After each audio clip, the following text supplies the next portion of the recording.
আসসালামু আলাইকুম ইসমাইল ভাই। ওয়ালাইকুম আসসালাম। ভালো আছেন ভাই? আলহামদুলিল্লাহ, কেমন আছেন? আমি ভালো আছি ইনশাল্লাহ, আপনাদের দোয়ায় খুবই ভালো আছি। ঘটনা হচ্ছে কি, আমি কিছু নিউজ পাইলাম, আসলে সত্যি কিনা মিথ্যা এটা আমি জানি না, যেহেতু আপনি অনেক দিন ধরে মালয়েশিয়া আছেন, আপনি আমার থেকে ভালো জানবেন, তাই না? বলেন। তো নিউজ পেলাম আবার কলিং দেবে, অথবা এখনো শুরু হয়েছে কিনা তাও জানি না। আবার ওয়ার্কার ঢুকবে, আবার লোক ঢুকবে, আবার শ্রমিক ঢুকবে, যাই হোক ঢুকবে ঢুকবে তো ঠিক আছে। আসলে এই বিষয়ে আপনি কি বলতে চান?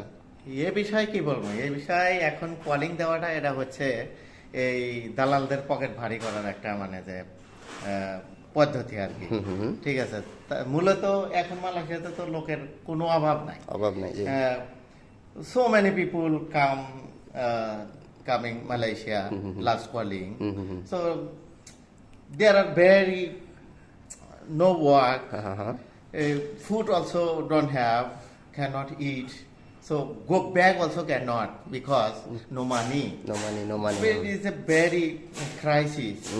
So I think it's better cannot give calling. So there are stay in Malaysia, settle the permit, give the new RTK3. This is better. So calling আমার মনে হয় সম্ভবত কলিং না দেওয়াটাই বেটার, কারণ কলিং দিলে লোকজন আবার এসে বিপদে পড়বো। ওই পাম অয়েলের কাজ দিব, কাজ হবে না, বস খুঁজে পাবো না, ঠিক আছে, ব্রিজের তলে শুয়ে থাকা লাগবে, খাবার পাবো না, ওই দেখা যাচ্ছে জঙ্গলে শুয়ে থাকা লাগবে, ভিসা লাগাইতে পারবো না, আবার ইলিগেল হয়ে যাবো। তো এরকম মালয়েশিয়াতে আরো প্রবলেম বেশি হবে।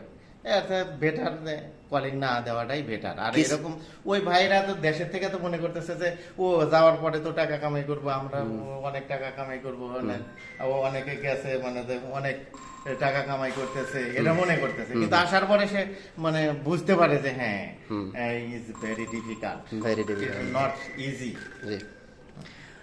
এর এর আগে কিছুদিন আগে, ঠিক আছে, কিছুদিন আগে এয়ারপোর্টে অনেক লোক এসে মালয়েশিয়া এয়ারপোর্টে এসে মানে শুয়ে আছে সপ্তাহের পর সপ্তাহ, মাসের পর মাস, কোনো কোম্পানি রিসিভ করে নাই, ঠিক আছে। এ নিয়ে অনেক ঝামেলাও কিন্তু হয়েছে। অনেক লোক রিটার্নও গেছে। তো আমি আশা করি যদি আবার কলিং দেয় সেম ঝামেলাটা হবে, মাস্ট বি ডেফিনেটলি হবে। যে দেখা যাচ্ছে দালালরা যেভাবে হোক, দালাল করে ইনকামের জন্য দালালরা যেভাবে হোক পাঠাইছে, ঠিক আছে, পাঠাবে, হ্যাঁ, অনেক বকর চক্কর বলে, তারপরে তারা আসার পরে সেটা না বুঝতে পারবে আসলে সত্যটা কি, বাস্তবটা কি, তাই না ভাই? তো আমি বলতে চাই, অথবা আমার বড় ভাই বলতে চায় যে আপনারা যদিও বা আসেন, চিন্তা ভাবনা করে আসাটাই বেটার, তাই না? চিন্তা ভাবনা করে না, আমার কথা যে কারো যদি ওরকম স্বপ্ন থাকে যে আমি বিদেশ যাব, তাহলে অন্য কোনো দেশে যাক, ইউরোপের মধ্যে যাক। ইউরোপের মধ্যে গেলে possible to settle, possible to life develop.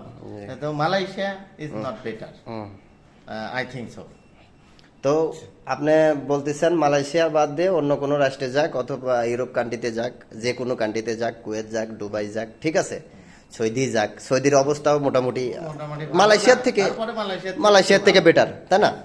তো মালয়েশিয়া আপনি বলতেছেন যে মালয়েশিয়া আসার দরকারই নাই, ঠিক আছে, অন্য অন্য রাষ্ট্রে যাক। তারপর তারা যদি আসে তাদের ব্যক্তিগত ব্যাপার, আমাদের বলা আর কি, আমরা যা যেটা বলা যায় সেটা বলতেছি। আমাদের রাষ্ট্রে এতটুকুই, আমাদের এতে বেশি বললে বলবো যে ওরা তো গেছে, কথাই আছে না যে বনের যে যখন বনে যায় তখন সেই জি জি জি। তো এখন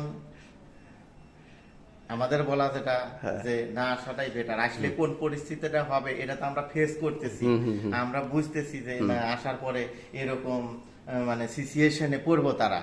সো জাস্ট বলার দরকার এটাই। তো এখন আসা না আসা ডিপেন্ড করবে সে তাদের উপর। তো যাই হোক, ভিডিওটা অনেক বড় হয়ে গেল, ঠিক আছে, সবাই ভিডিওটা ভালো লাগলে শেয়ার করে দেবেন, হ্যাঁ। তো ভালো থাকবেন সবাই, আসসালামু আলাইকুম।